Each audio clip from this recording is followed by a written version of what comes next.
Kejaksaan Tinggi DKI Jakarta menyatakan berkas perkara Mario Dandi Satrio dan Shane Lucas dinyatakan lengkap atau P21.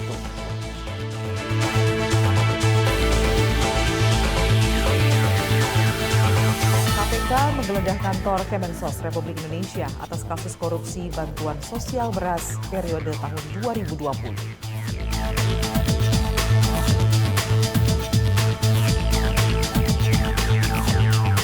Korlantas Polri kembali memberlakukan tilang manual di berbagai titik lalu lintas di Indonesia.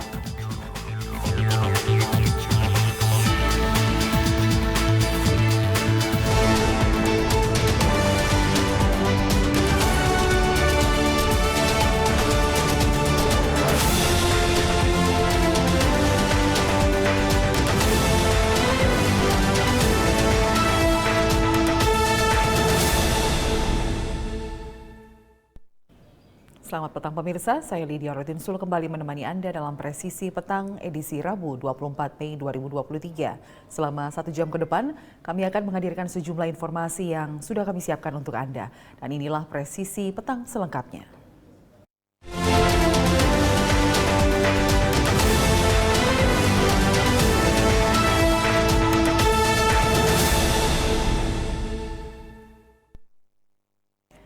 KPK menggeledah kantor Kemensos Republik Indonesia atas kasus korupsi bantuan sosial beras dan beberapa dokumen serta laptop turut disita.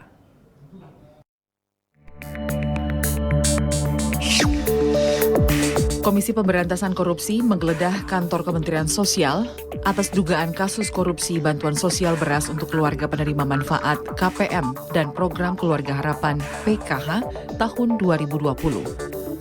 Penggeledahan berlangsung selama 8 jam di ruangan kantor Dirjen Pemberdayaan Sosial Kementerian Sosial. Penyidik KPK menyita dokumen dan laptop saat melakukan penggeledahan. Rabu pagi, Menteri Sosial Tri Risma hari ini menggelar konferensi pers terkait penggeledahan yang dilakukan penyidik KPK di kantor Kemensos. Menteri Sosial Tri Risma hari ini menjelaskan bahwa penyidik KPK sempat bertemu sebelum dan setelah melakukan penggeledahan. Risma hari ini juga menambahkan dirinya sempat berbincang dengan penyidik KPK dan melihat BAP penggeledahan.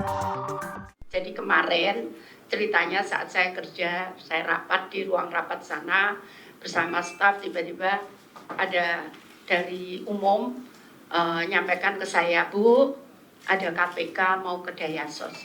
Saya langsung nangkep, oh ke Dayasos, saya langsung nangkep pasti kaitannya dengan PGR, karena memang anggarannya ada di situ.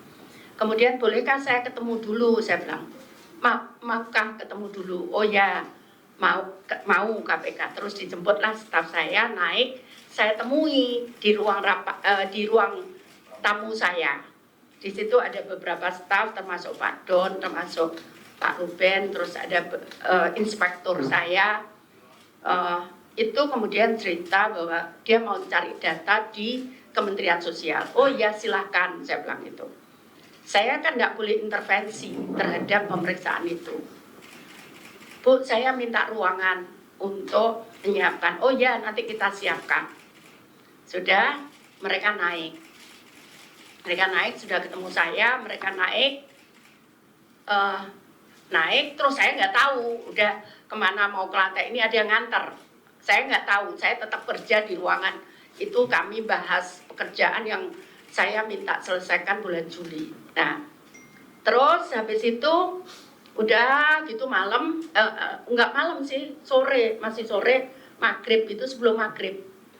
Itu nyampaikan bahwa sudah selesai Bu, mau turun. Oh ya, mau ketemu saya untuk pamit. Oh ya, saya temuin. Terus habis itu sudah selesai, kita ngobrol-ngobrol sebentar. Terus saya ditunjukkan sama staf berita acaranya. Bu, ini berita acaranya. Saya tidak baca detail karena saya tahu bahwa saya tidak bisa intervensi apapun di situ karena saya tidak tahu masalahnya. Penyidik KPK menerima beberapa laporan dari masyarakat terkait kasus dugaan korupsi bantuan sosial beras. Pada kasus ini, kerugian negara berdasarkan data sementara dalam kasus korupsi bantuan sosial beras ini mencapai ratusan miliar rupiah. KPK pun telah menetapkan tersangka atas kasus ini, namun pihak KPK belum secara resmi mengumumkan identitas tersangka tersebut. Dari Jakarta, Rahmadini, Willy Amanda, Polri TV. Korlantas Polri telah memberlakukan kembali tilang manual di berbagai titik lalu lintas di Indonesia. Bundaran Senayan, Jakarta Selatan menjadi salah satu titik pemberlakuan tilang manual sejak 12 Mei 2023.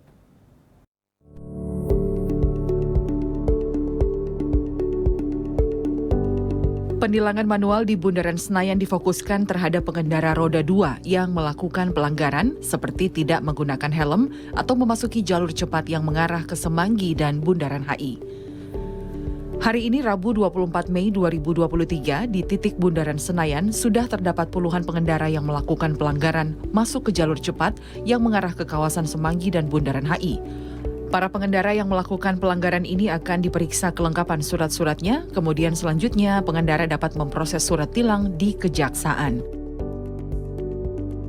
Untuk sementara, untuk yang ditilang manual ini hanya roda 2 yang jalur cepat maupun yang tidak pakai helm. Lanjut untuk roda 4 karena sudah ada etle, nanti paling peneguran hanya lisan aja.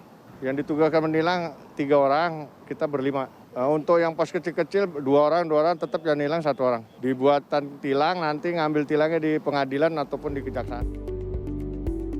Sesuai arahan Kapolri, Jenderal Polisi Listio Sigit Prabowo, petugas yang dapat melakukan tilang manual adalah petugas yang sudah memenuhi syarat dan memiliki sertifikasi Gakum Lantas.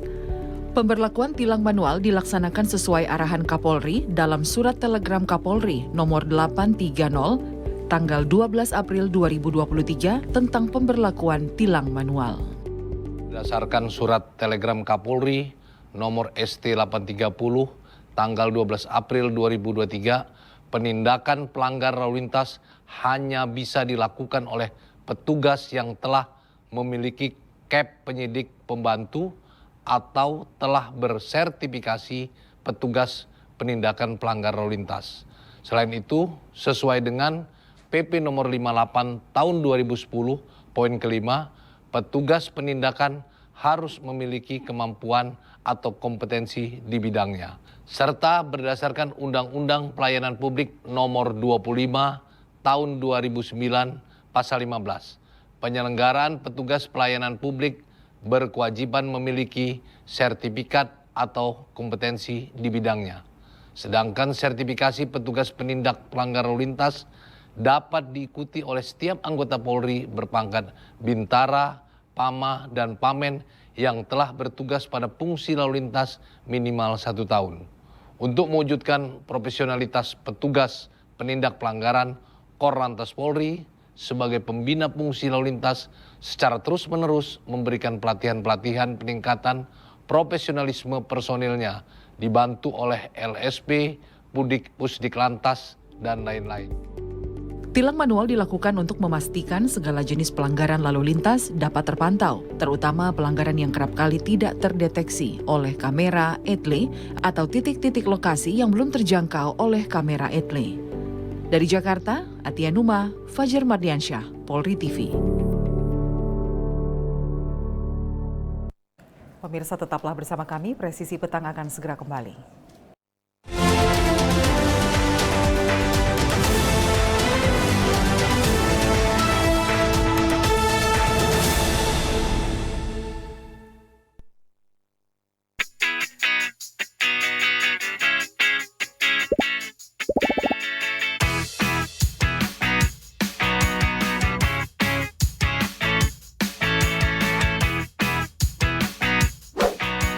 Informasi terhangat dari tanah air.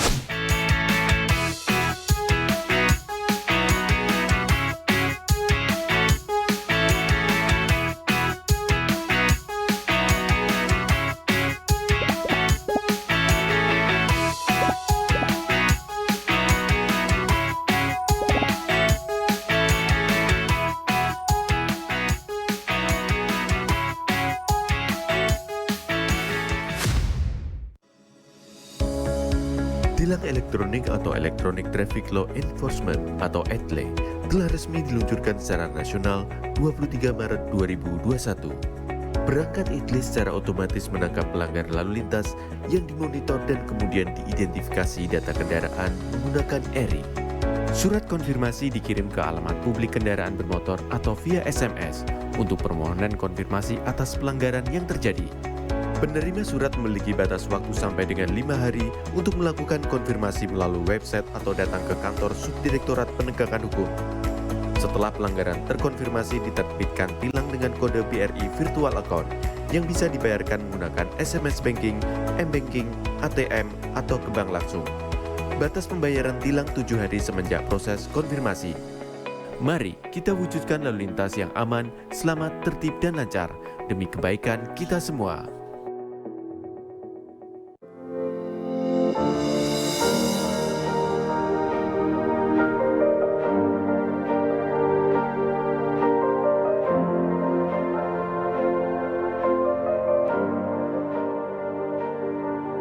Silakan Anda memasukkan nomor induk kependudukan dan masukkan huruf dan angka yang sesuai dengan kolom kode CAPTA. Kemudian tekan tombol pengaduan. Silakan dilanjutkan dengan mengisi nomor handphone dan alamat email yang aktif Anda gunakan. Terdapat 2 pilihan tujuan, yaitu Mabes dan Polda. Sedangkan tujuan Polres akan diakomodir melalui Poldanya. Silahkan masukkan nama dan alamat terlapor untuk mempermudah proses pelaporan Anda. Serta jangan lupa melampirkan dokumen penunjang laporan tersebut. Tekan tombol kirim aduan. Terima kasih, laporan Anda sudah kami terima. Untuk mengetahui perkembangan pelaporan yang sudah Anda buat, Anda dapat melakukan monitoring dengan cara menekan tombol cek status. Masukkan username berupa nomor induk kependudukan dan password yang telah dikirimkan melalui email yang sudah Anda daftarkan. Di dalam halaman dashboard, Anda bisa mengetahui berapa kali Anda sudah membuat laporan, informasi konsultasi, tujuan aduan Anda, isi dari aduan Anda, serta status aduan. Dalam halaman detail laporan, Anda bisa mengetahui semua data yang sudah dimasukkan. Apabila Anda ingin mencetak laporan, silakan tekan tombol print laporan. Untuk mengetahui perkembangan pelaporan, Anda dapat memonitor setelah mendapatkan hasil laporan dari admin Humas Presisi. Apabila Anda merasa memerlukan konsultasi, silakan isi form konsultasi agar dapat berkomunikasi secara online dengan admin. Kami hadir untuk melayani serta mempermudah proses pengaduan Anda. Terima kasih.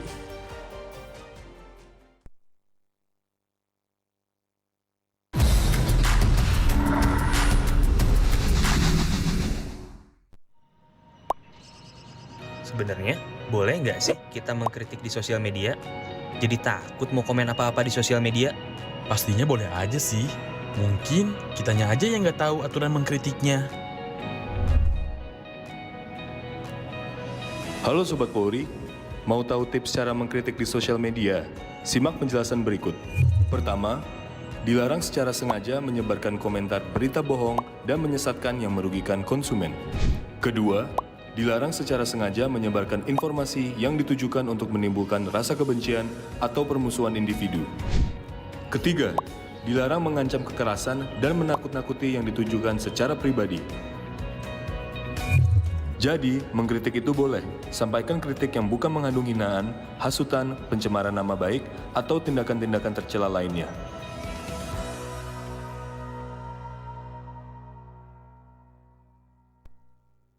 From Divisi Humas Polri Building Jakarta, Anda bersama Polri Radio. Download aplikasi Polri TV Radio di Google Play dan App Store atau follow sosial media @Polri TV Radio.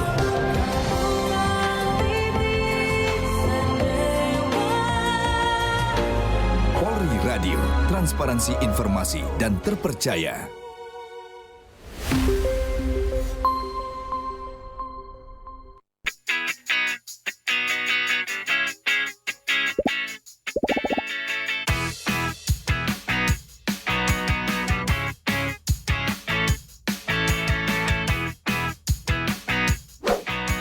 Informasi terhangat dari tanah air.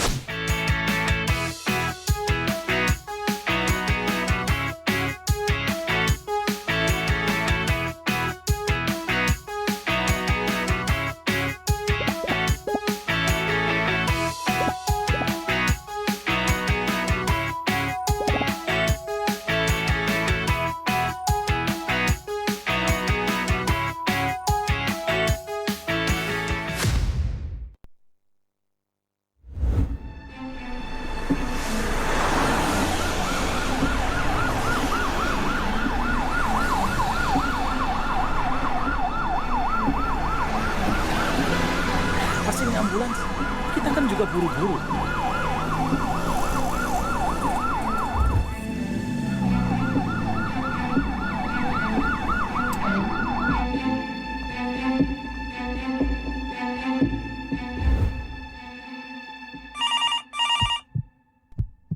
Halo Pak Jojo, saya dari rumah sakit. Ingin menyampaikan bahwa anggota keluarga Bapak mengalami kecelakaan, namun tidak dapat terselamatkan dalam perjalanan menuju rumah sakit. Mengutamakan kepentingan di jalan raya dengan memberikan jalan untuk ambulans, pemadam kebakaran atau kendaraan lain dengan ketentuan tertentu merupakan etika berkendara dan sudah diatur dalam Undang-Undang Nomor 22 Tahun 2009 tentang lalu lintas dan angkutan jalan. Utamakan tertib berlalu lintas. Mari saling peduli dan berempati. Keselamatan demi kemanusiaan.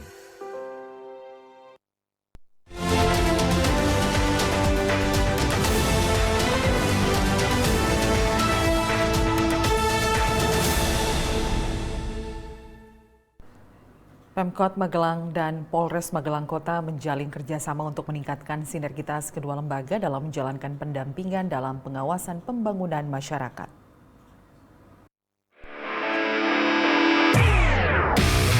Kerjasama antara Pemkot Magelang dengan Polres Magelang Kota ini ditandai dengan penandatanganan kesepakatan penjabat Sekda Kota Magelang, Larsita, dan Kapolres Magelang Kota AKBP Yolanda Evelyn Sebayang bertempat di kantor DPUPR Kota Magelang. Penjabat Sekda Kota Magelang Larsita menyampaikan penandatanganan kerjasama ini dalam rangka menindaklanjuti nota kesepahaman atau MOU antara Polres Magelang Kota dan Pemkot Magelang untuk mendukung pelaksanaan tugas kewenangan Pemkot Magelang dalam bidang pembangunan masyarakat. Kapolres Magelang Kota AKBP Yolanda Evelyn Sebayang menyatakan MOU ini secara keseluruhan adalah pendampingan Polres Magelang Kota terhadap Pemkot Magelang Kota untuk mencegah pelaksanaan tugas Pemkot Magelang yang ada potensi keterkaitan dengan sanksi hukum. Kan kerjasama ini adalah untuk kita bisa mencegah jangan sampai pelaksanaan tugas yang dilaksanakan oleh pemerintah kota itu berdampak atau ada keterkaitan dengan sanksi-sanksi hukum. Jadi ini kita laksanakan supaya dari awal pendampingan itu bisa dilaksanakan. Tim Humas Polres Magelang Kota melaporkan untuk Polri TV. Bribka Budi Rahman, Babin Kamtipmas Desa Lembahsari Polsek Batu Layar, Polres Lombok Barat Polda NTB melaksanakan giat pengamanan tempat pencoblosan pemilihan kepala desa di Desa Meninting, Kecamatan Batu Layar. Giat ini dilakukan agar Pilkades dapat berjalan dengan aman dan lancar.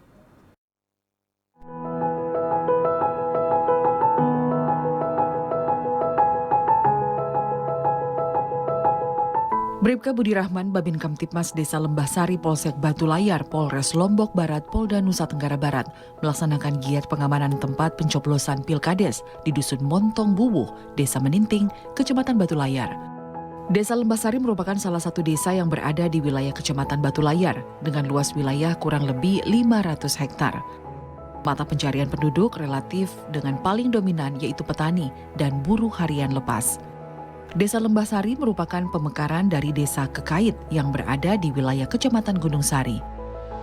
Dengan adanya pemilihan kepala desa ini, diharapkan pembangunan desa akan lebih maju, pelaksanaan Pilkades berjalan aman, sehingga warga bisa menyalurkan aspirasinya secara demokratis. Tim Humas Polres Lombok Barat, Polda Nusa Tenggara Barat melaporkan untuk Polri TV.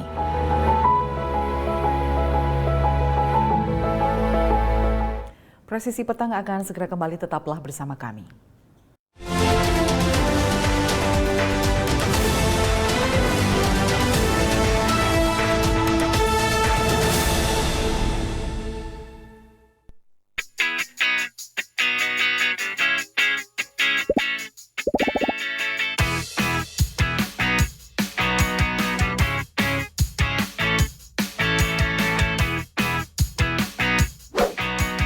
Informasi terhangat dari tanah air.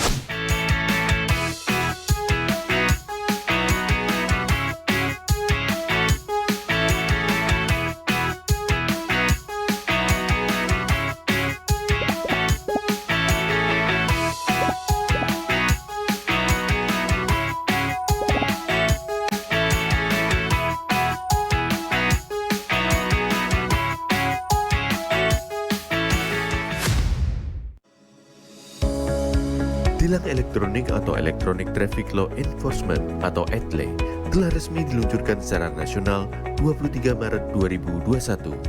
Perangkat ETLE secara otomatis menangkap pelanggar lalu lintas yang dimonitor dan kemudian diidentifikasi data kendaraan menggunakan ERI. Surat konfirmasi dikirim ke alamat publik kendaraan bermotor atau via SMS untuk permohonan konfirmasi atas pelanggaran yang terjadi. Penerima surat memiliki batas waktu sampai dengan 5 hari untuk melakukan konfirmasi melalui website atau datang ke kantor Subdirektorat Penegakan Hukum. Setelah pelanggaran terkonfirmasi, diterbitkan tilang dengan kode BRI Virtual Account yang bisa dibayarkan menggunakan SMS Banking, M-Banking, ATM, atau ke bank langsung. Batas pembayaran tilang 7 hari semenjak proses konfirmasi. Mari kita wujudkan lalu lintas yang aman, selamat, tertib, dan lancar demi kebaikan kita semua.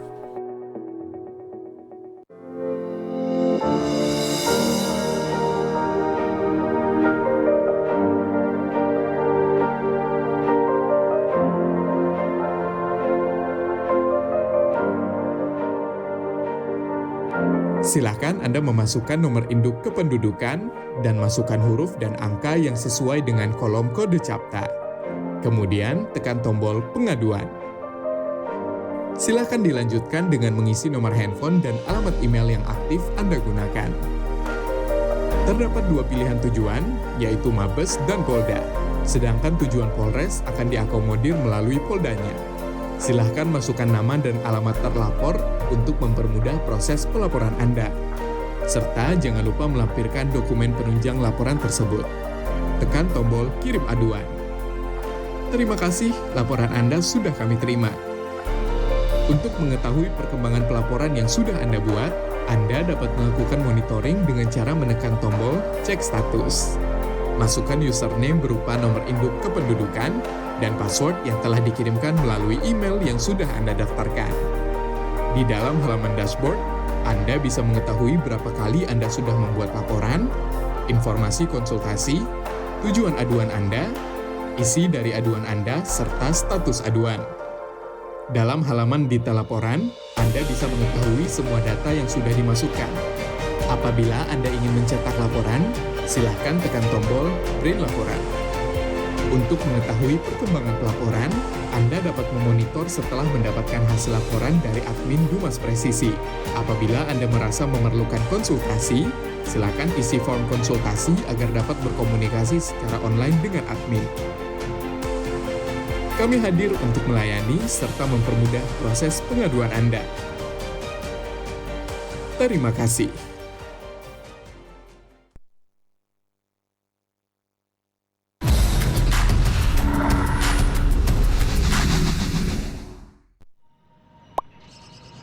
Sebenarnya, boleh nggak sih kita mengkritik di sosial media?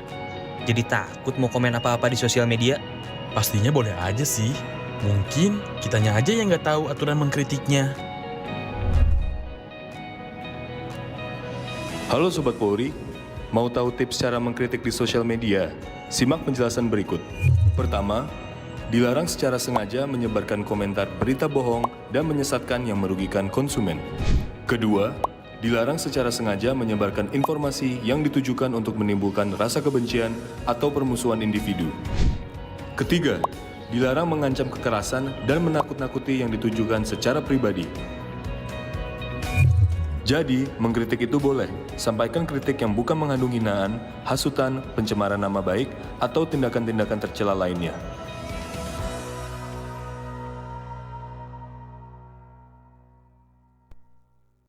From Divisi Humas Polri Building Jakarta, Anda bersama Polri Radio.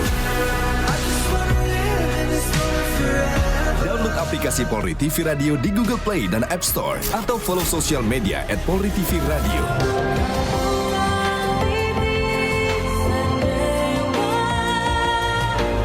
Polri Radio, transparansi informasi dan terpercaya.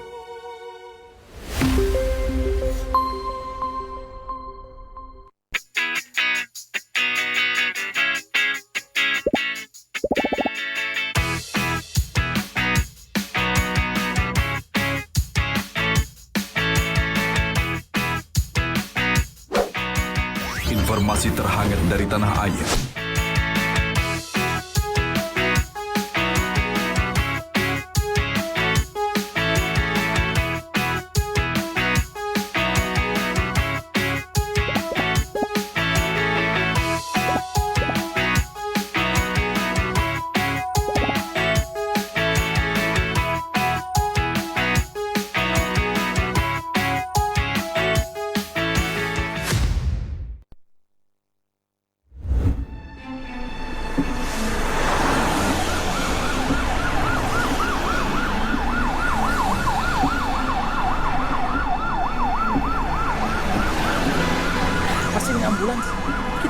terburu-buru.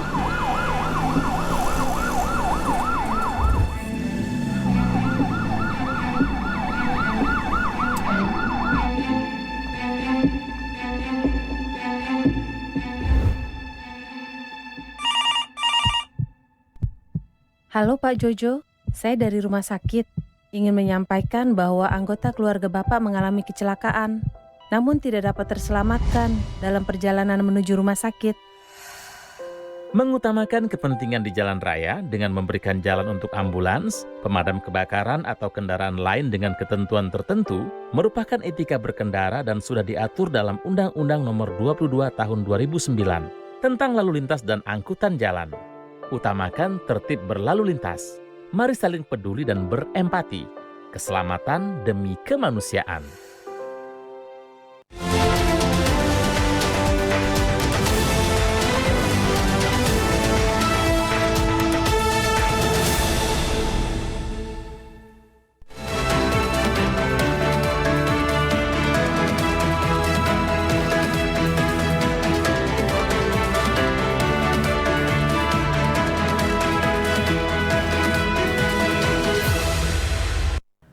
Ya, pemirsa, seperti apa pantauan lalu lintas pada sore hari ini? Kita sudah bergabung dengan Bribtu Denada yang saat ini berada di kawasan Gatot Subroto, Jakarta Selatan.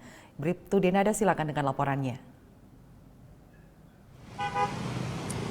Ya baik, terima kasih Lydia. Selamat sore. Pemirsa akan melaporkan situasi arus lintas secara langsung dari Gatot Subroto, Jakarta Selatan, di mana dapat kita lihat bersama sore hari ini lalu lintas dari arah Grogol maupun Selipi yang akan menuju ke arah Cawang dalam situasi ramai cenderung padat. Sudah terlihat adanya peningkatan volume kendaraan dan lalu lintas dominasi kendaraan roda 2. Kendaraan melaju dengan kecepatan berkisar 25 km per jam. Begitu juga untuk lalu lintas di jalur arteri dari arah sebaliknya, yaitu dari arah Cawang yang akan menuju ke arah Grogol dalam situasi ramai lancar, namun perlambatan kecepatan kendaraan ditemukan menjelang traffic light sepanjang 100 meter dan selepasnya dalam situasi ramai lancar. Sedangkan untuk lalu lintas di tol dalam kota dari arah Grogol yang akan menuju ke arah Tebet maupun yang akan mengarah ke Cawang dalam situasi ramai cenderung tersendat. Dihimbau untuk para pengendara untuk tetap jaga batas aman kecepatan kendaraan Anda dan saling menghormati sama pengguna jalan. Berikutnya untuk lalu lintas dari arah Cawang yang akan menuju ke arah Grogol maupun dari arah Halim yang akan menuju ke arah Selipi dalam situasi ramai lancar. Untuk lalu lintas dari arah Cawang yang akan menuju ke arah Sudirman dalam situasi ramai lancar, sedangkan untuk lalu lintas dari arah sebaliknya, yaitu dari arah Sudirman maupun Kuningan yang akan menuju ke arah Cawang, sudah terlihat adanya peningkatan volume kendaraan pada jam pulang perkantoran sore hari ini. Dihimbau untuk para pengendara untuk selalu tertib dalam lalu lintas, juga ikuti arahan dari petugas kami yang berada di lapangan.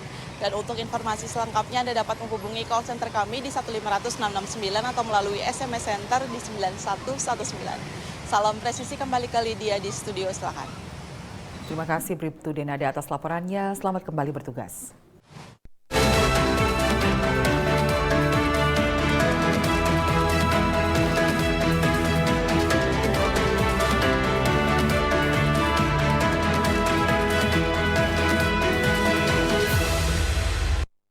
Kejaksaan Tinggi DKI Jakarta menyatakan berkas perkara kasus penganiayaan yang dilakukan tersangka Mario Dandi Satrio dan Shane Lucas terhadap David Ozora sudah lengkap atau P21. Perkara kasus ini pun akan segera masuk ke tahap persidangan. Dalam konferensi pers Rabu siang 24 Mei 2023 di lobi Gedung Kejaksaan Tinggi DKI Jakarta, Wakajati DKI Agus Sahalumban Gaul membacakan pasal pelanggaran yang dilakukan oleh tersangka Mario Dandi dan Shane Lucas. Kedua tersangka melakukan penganiayaan terhadap David, remaja berusia 17 tahun, hingga koma pada bulan Februari lalu. Atas nama Mario Dandi Satrio alias Dandi dan Shane Lucas Rotua pengunduran Lumban Toruan. Pasal yang disangkakan: 1. Untuk tersangka Mario Dandi Satrio. 1. Kriminal pasal 355 KUHP Junto pasal 55 ayat 1 ke 1 KUHP. Subsidiar pasal 353 ayat 2 KUHP Junto pasal 55 ayat 1 ke 1 KUHP. Atau kedua, pasal 76C junto pasal 50 ayat 2 Undang-Undang Nomor 35 Tahun 2014 tentang perubahan atas Undang-Undang Nomor 23 Tahun 2022 tentang perlindungan anak, junto pasal 55 ayat 1 ke 1 KUHP. Untuk tersangka Shane Lucas Rotua Penghidupan Lomban Toruan ke-1 primer pasal 355 ayat 1 KUHP, junto pasal 55 ayat 1 ke 1 KUHP. Subsidiar pasal 355 ayat 2 KUHP, junto pasal 55 ayat 1 ke 1 KUHP. Atau kedua, primer pasal 355 ayat 1 KUHP, junto pasal 56 kedua KUHP. Subsidiar pasal 353 ayat 2 KUHP, junto pasal 56 ayat kedua KUHP.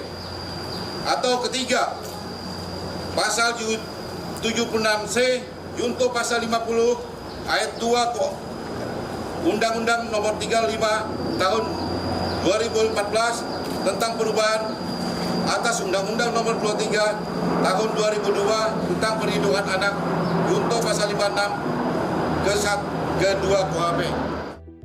Dalam kesempatan ini, Aspidum Kejati DKI Jakarta Danang Surya Wibowo menyatakan berkas perkara hanya diterbitkan 1 kali. Kejati DKI Jakarta menyatakan berkas perkara sudah lengkap dan siap disidangkan. Tidak ada bolak-balik perkara dalam penanganan perkara ini. Berkas perkara hanya kami terbitkan 1 kali P18, P19.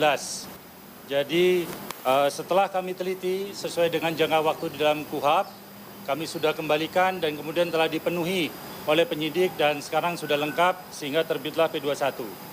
Dapat saya uraikan juga bahwa proses selama penyidikan sampai dengan P21 terbit ini mulai dari sprindik di tanggal 2 Maret 2023 sampai dengan kemudian P21 tanggal 24 Mei hari ini berarti berjalan 2 bulan 22 hari. Sedangkan kami mempunyai waktu untuk menentukan sikap selama 2 kali kesempatan, yaitu 14 hari pertama dan 14 hari kedua sehingga total 28 hari. Dapat saya sampaikan pula bahwa di dalam berkas perkara sebagai informasi untuk masyarakat dan rekan-rekan media sekalian tentunya jumlah saksi yang ada di dalam berkas untuk Mario adalah 17 orang, sedangkan untuk Shane 16 orang dan jumlah ahli sebanyak 5 orang. Dan sama untuk Shane juga 5 orang. Kami sampaikan juga di sini ada rekan-rekan jaksa peneliti yang akan menjadi tim di dalam jaksa penuntut umum sebanyak 7 orang, yaitu Saudara Sandi Handika, Saudara Igede Eka Haryana, Ibu Eka Widyastuti, Ibu Mai Darlis, Ibu Bayu Ika Perdana, Ibu Suryani, dan Bapak Hafiz Kurniawan. Lalu saya dapat sampaikan pula bahwa barang bukti di dalam berkas perkara ada sebanyak 21 item barang bukti. Untuk proses tahap 2, tentunya sesuai dengan ketentuan, kita akan berkoordinasi kembali dengan penyidik kapan mereka akan dapat menyiapkan tersangka serta barang bukti untuk bisa diserahkan kepada jaksa penuntut umum di Kejaksaan Negeri Jakarta Selatan. Dan semoga tidak dalam waktu yang lama kita akan bisa lakukan proses tahap 2 tersebut. Dalam konferensi pers ini dijelaskan bahwa jumlah saksi Mario Dandi sebanyak 17 orang, sedangkan untuk Shane Lucas sebanyak 16 orang. Jumlah ahli untuk Mario Dandi sebanyak 5 orang dan jumlah ahli untuk Shane Lucas juga sebanyak 5 orang. Atia Numa dan Fajar Mardiansyah melaporkan untuk Polri TV. Pemirsa, kasus Mario Dandi menjadi sorotan masyarakat setelah melakukan penganiayaan terhadap David, remaja berusia 17 tahun. Mario yang diketahui sebagai anak dari seorang pejabat Direktorat Jenderal Pajak Kementerian Keuangan, Rafael Alun Trisambodo ini melakukan kekerasan terhadap remaja 17 tahun hingga mengalami koma berhari-hari.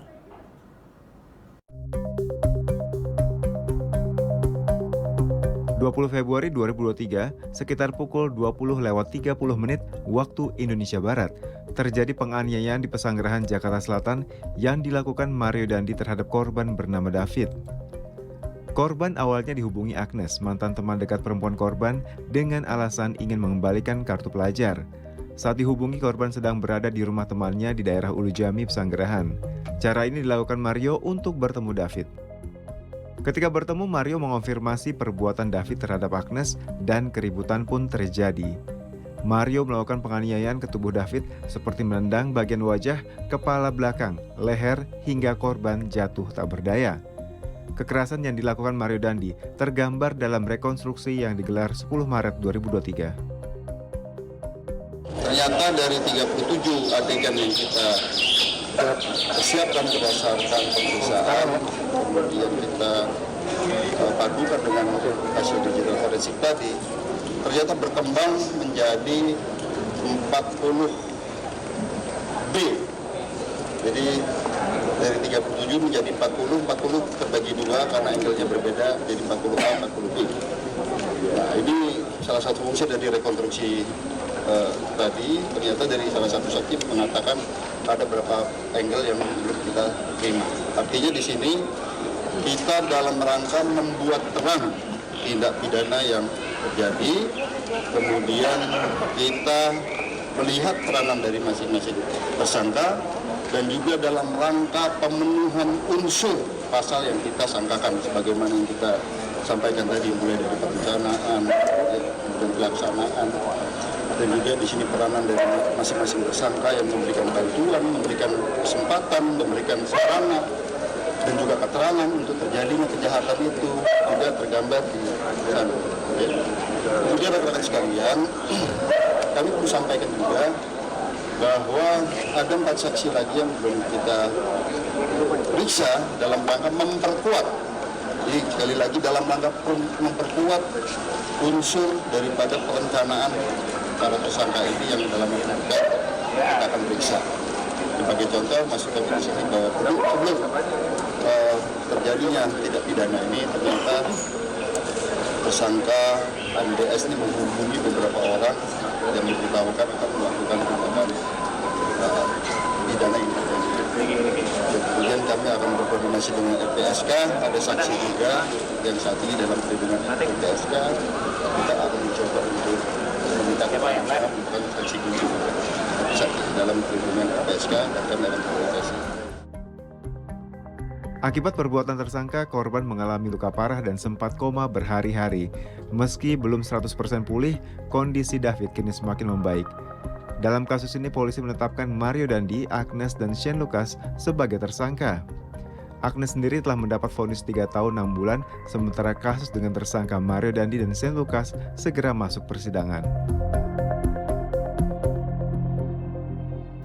Presisi Petang akan segera kembali, tetaplah bersama kami.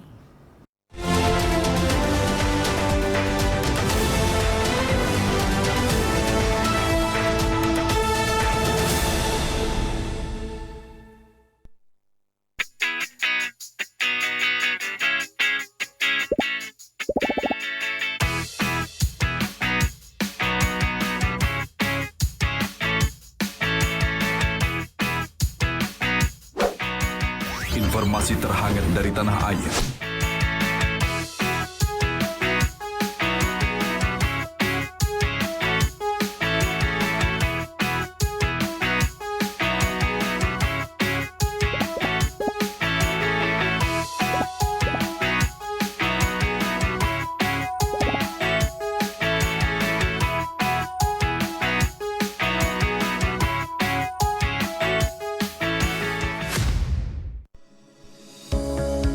Tilang elektronik atau Electronic Traffic Law Enforcement atau ETLE telah resmi diluncurkan secara nasional 23 Maret 2021. Perangkat ETLE secara otomatis menangkap pelanggar lalu lintas yang dimonitor dan kemudian diidentifikasi data kendaraan menggunakan ERI. Surat konfirmasi dikirim ke alamat publik kendaraan bermotor atau via SMS untuk permohonan konfirmasi atas pelanggaran yang terjadi. Penerima surat memiliki batas waktu sampai dengan 5 hari untuk melakukan konfirmasi melalui website atau datang ke kantor Subdirektorat Penegakan Hukum. Setelah pelanggaran terkonfirmasi, diterbitkan tilang dengan kode BRI Virtual Account yang bisa dibayarkan menggunakan SMS Banking, M-Banking, ATM, atau ke bank langsung. Batas pembayaran tilang 7 hari semenjak proses konfirmasi. Mari kita wujudkan lalu lintas yang aman, selamat, tertib, dan lancar demi kebaikan kita semua.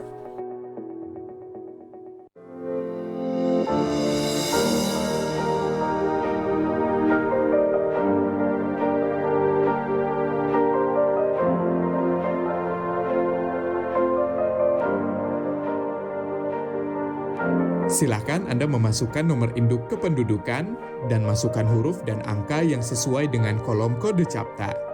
Kemudian tekan tombol pengaduan. Silakan dilanjutkan dengan mengisi nomor handphone dan alamat email yang aktif Anda gunakan. Terdapat dua pilihan tujuan, yaitu Mabes dan Polda. Sedangkan tujuan Polres akan diakomodir melalui Poldanya. Silahkan masukkan nama dan alamat terlapor untuk mempermudah proses pelaporan Anda. Serta jangan lupa melampirkan dokumen penunjang laporan tersebut. Tekan tombol kirim aduan. Terima kasih, laporan Anda sudah kami terima. Untuk mengetahui perkembangan pelaporan yang sudah Anda buat, Anda dapat melakukan monitoring dengan cara menekan tombol cek status. Masukkan username berupa nomor induk kependudukan dan password yang telah dikirimkan melalui email yang sudah Anda daftarkan. Di dalam halaman dashboard, Anda bisa mengetahui berapa kali Anda sudah membuat laporan, informasi konsultasi, tujuan aduan Anda, isi dari aduan Anda, serta status aduan. Dalam halaman detail laporan, Anda bisa mengetahui semua data yang sudah dimasukkan. Apabila Anda ingin mencetak laporan, silakan tekan tombol print laporan. Untuk mengetahui perkembangan pelaporan, Anda dapat memonitor setelah mendapatkan hasil laporan dari admin Dumas Presisi. Apabila Anda merasa memerlukan konsultasi, silakan isi form konsultasi agar dapat berkomunikasi secara online dengan admin. Kami hadir untuk melayani serta mempermudah proses pengaduan Anda. Terima kasih.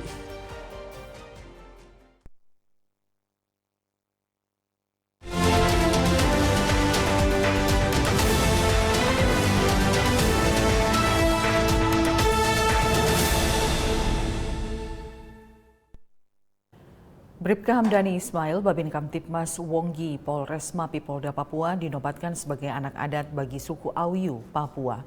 Apresiasi ini diberikan kepada Bribka Hamdani karena suku Auyu merasakan dampak positif kehadiran Babin Kamtipmas dalam segi pendidikan dan penjagaan Kamtipmas yang kondusif. Bribka Hamdani Ismail, Babin Kamtipmas Wonggi, Polres Mapi Polda Papua mengunjungi masyarakat suku Auyu untuk mendekatkan diri antara polisi dan masyarakat. Hubungan yang dekat dengan Babin Kamtipmas membuat Bribka Hamdani Ismail dinobatkan sebagai anak adat bagi suku Auyu. Anggota Babin Kamtipmas dipersilahkan masuk di rumah adat suku Auyu. Mereka saling berkomunikasi mengenai Kamtipmas dan juga perkembangan UMKM warga. Para tua adat dari suku Auyu dan Bribka Hamdani Ismail melihat hasil karya seni berupa tameng, tombak, dan noken atau tas khas Papua. Selain itu, Bribka Hamdani Ismail selaku Babin Kamtipmas memberikan pemahaman mengenai aturan hukum dan pesan Kamtipmas kepada para tua adat. Para tokoh adat suku Auyu pun siap membantu dan mendukung semua program anggota Babin Kamtipmas Wonggi. Beberapa tua adat ikut mengapresiasi dengan adanya anggota Babin Kamtipmas yang bisa melayani masyarakat suku Auyu sampai di tempat pedalaman, sehingga masyarakat merasa aman dan nyaman dengan adanya anggota Polri di tengah kehidupan mereka. Dari Humas Polres Mapi, Polda Papua melaporkan untuk Polri TV. Untuk mengetahui bagaimana Bribka Hamdani Ismail, Babin Kamtipmas Wonggi, Polres Mapi Polda Papua melakukan komunikasi dengan suku Auyu di Papua dan bahkan dinobatkan sebagai anak adat. Kali ini kita sudah terhubung dengan Bribka Hamdani Ismail. Ya, selamat sore Pak Hamdani. Siap. Assalamualaikum warahmatullahi wabarakatuh. Selamat malam. Shalom. Salam budaya untuk kita semua. Salam presisi. Ya Pak Hamdani, mungkin bisa diceritakan awalnya Anda bertugas di wilayah binaan khususnya di suku Auyu Papua. Ini tepatnya suku Auyu Papua ini mendiami daerah apa Pak di Mapi? Kita di bagian distrik Paswe Bawah. Kita di sini bermukim di daerah bisa dibilang kita di sini bagian rawanya. Karena kami di bagian MAPI, bagian rawa, seperti itu. Bagian daerah rawa ya? Siap. Baik, mungkin bisa diceritakan di saat Anda pertama kali bertugas di MAPI dan juga bersosialisasi dengan warga suku Awiyu. Ya, jadi memang saya ini terlahir sebagai Polri, bertepat di Polda Papua, mulai dari tahun 2007 sampai dari 2007 2008 ini saya masuk menjadi Polri di Polda Papua. Kemudian saya bertempat tugas pertama langsung di Polres MAPI. Langsung di Polres MAPI, ditempatkan pertama di Polsek Citakmitak, lalu di tahun 2015 saya ditempatkan di Kampung Wonggi, tepatnya di distrik Paswebawa, ya, di distrik Paswebawa. Seperti itu. Ya, dalam tayangan sebelum kita berdialog ini kan Anda dinobatkan sebagai anak adat dari suku Awiyu. Komunikasi ataupun strategi komunikasi seperti apa yang Anda terapkan sehingga Anda bisa diterima baik oleh warga suku Awiyu, bahkan dinobatkan sebagai anak adat suku Awiyu? Iya. Kalau untuk dari saya pribadi sih mengalir saja, Mbak, karena dari pertama memang kita coba bagaimana pendekatan dengan mereka dengan satu, yaitu dengan persaudaraan, mengikat tali persaudaraan, bahkan menimbulkan rasa kekeluargaan. Komunikasi kita dengan mereka yang nyaman mungkin menimbulkan rasa empati dan rasa nyaman mereka terhadap kedatangan atau kehadiran saya, sampai mereka mungkin ya karena merasa nyaman dan mereka merasa bagian dari mereka. Jadi saya dinobatkan sebagai anak adat, seperti itu. Nah, di saat pertama kali bertugas di Kampung Wonggi, kendala apa yang Anda rasakan atau Anda alami?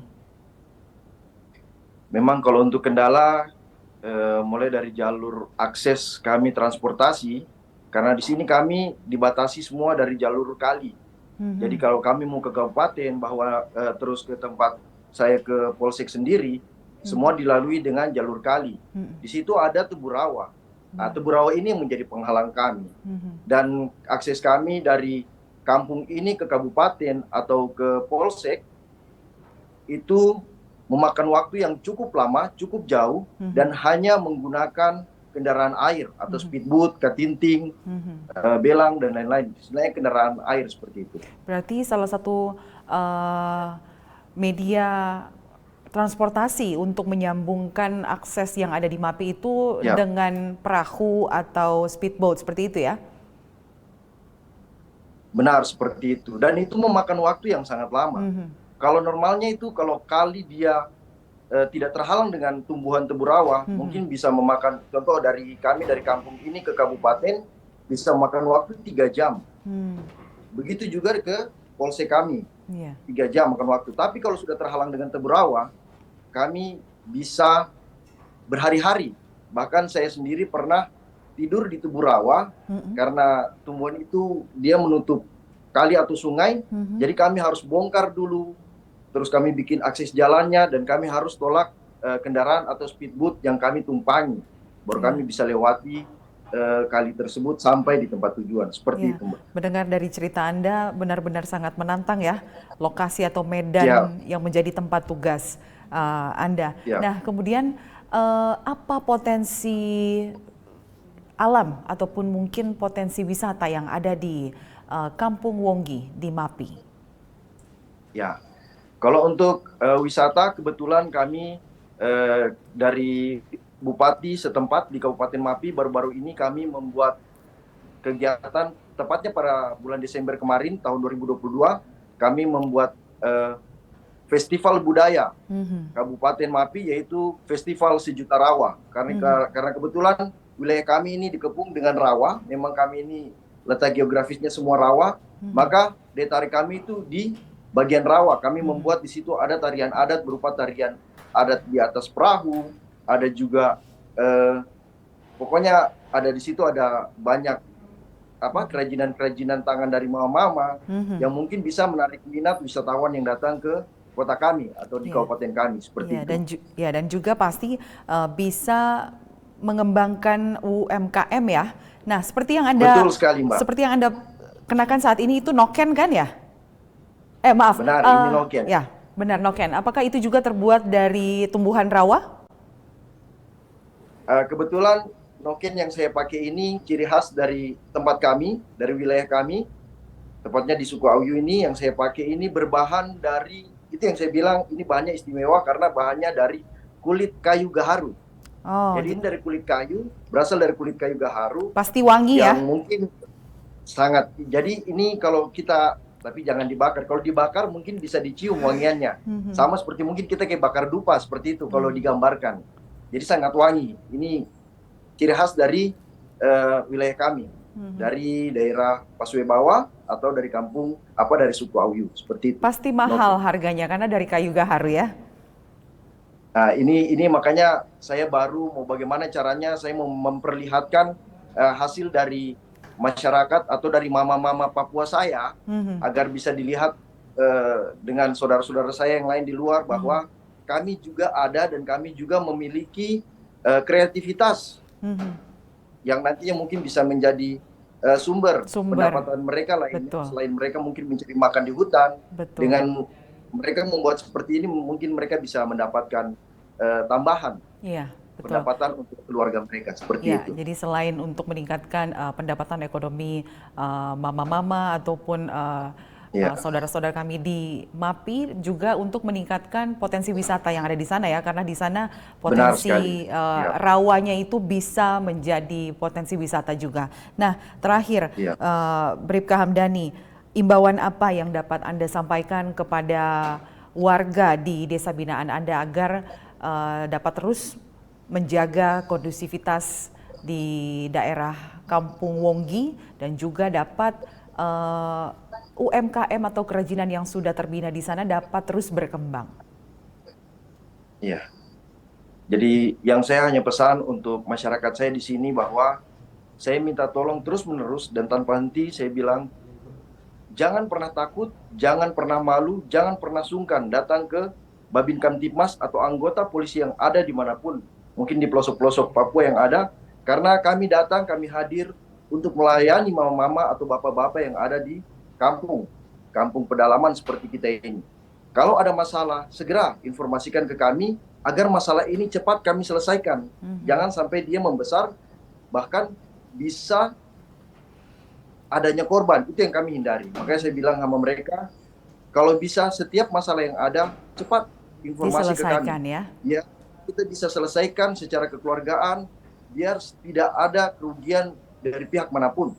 Karena semua penyelesaian, semua intinya kita selesaikan dengan kepala dingin, duduk bersama-sama, dan mencari solusi yang terbaik. Itu saja. Ya, dan untuk itulah peran Babin Kamtibmas hadir di tempat binaannya untuk membina masyarakat. Baik, terima kasih. Bribka Hamdani Ismail dari Kampung Wonggi, MAPI, Papua sudah berbagi cerita bersama kami di Presisi Petang. Salam presisi. Terima kasih. Salam presisi. Baik, pemirsa tetaplah bersama kami. Presisi Petang segera kembali.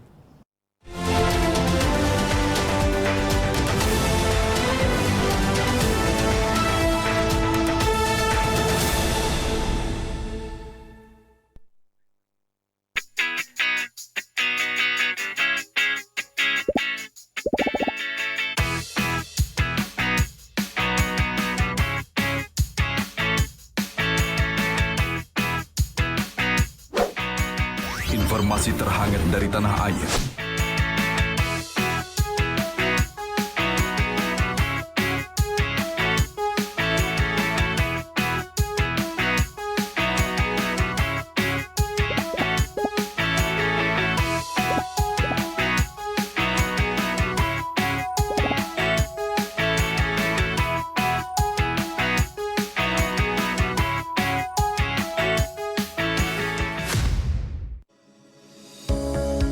Tilang elektronik atau Electronic Traffic Law Enforcement atau ETLE telah resmi diluncurkan secara nasional 23 Maret 2021. Perangkat ETLE secara otomatis menangkap pelanggar lalu lintas yang dimonitor dan kemudian diidentifikasi data kendaraan menggunakan ERI. Surat konfirmasi dikirim ke alamat publik kendaraan bermotor atau via SMS untuk permohonan konfirmasi atas pelanggaran yang terjadi. Penerima surat memiliki batas waktu sampai dengan 5 hari untuk melakukan konfirmasi melalui website atau datang ke kantor Subdirektorat Penegakan Hukum. Setelah pelanggaran terkonfirmasi, diterbitkan tilang dengan kode BRI Virtual Account yang bisa dibayarkan menggunakan SMS Banking, M-Banking, ATM, atau ke bank langsung. Batas pembayaran tilang 7 hari semenjak proses konfirmasi. Mari kita wujudkan lalu lintas yang aman, selamat, tertib, dan lancar demi kebaikan kita semua.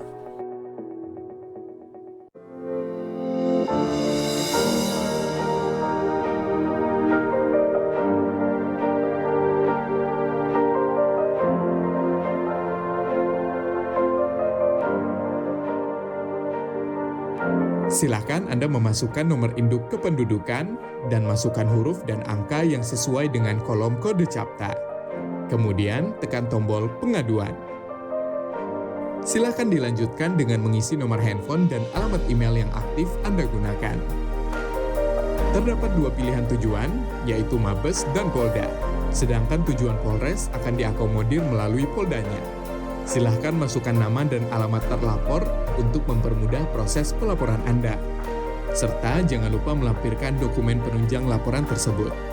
Tekan tombol kirim aduan. Terima kasih, laporan Anda sudah kami terima. Untuk mengetahui perkembangan pelaporan yang sudah Anda buat, Anda dapat melakukan monitoring dengan cara menekan tombol cek status. Masukkan username berupa nomor induk kependudukan dan password yang telah dikirimkan melalui email yang sudah Anda daftarkan. Di dalam halaman dashboard, Anda bisa mengetahui berapa kali Anda sudah membuat laporan, informasi konsultasi, tujuan aduan Anda, isi dari aduan Anda, serta status aduan. Dalam halaman detail laporan, Anda bisa mengetahui semua data yang sudah dimasukkan. Apabila Anda ingin mencetak laporan, silahkan tekan tombol print laporan. Untuk mengetahui perkembangan pelaporan, Anda dapat memonitor setelah mendapatkan hasil laporan dari admin Humas Presisi. Apabila Anda merasa memerlukan konsultasi, silakan isi form konsultasi agar dapat berkomunikasi secara online dengan admin. Kami hadir untuk melayani serta mempermudah proses pengaduan Anda. Terima kasih.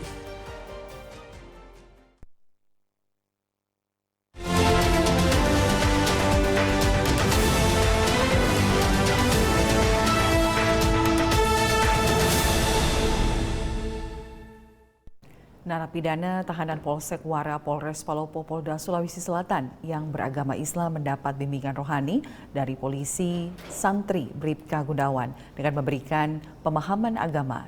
Diharapkan mereka sadar dan tidak lagi melakukan perbuatan yang melanggar hukum.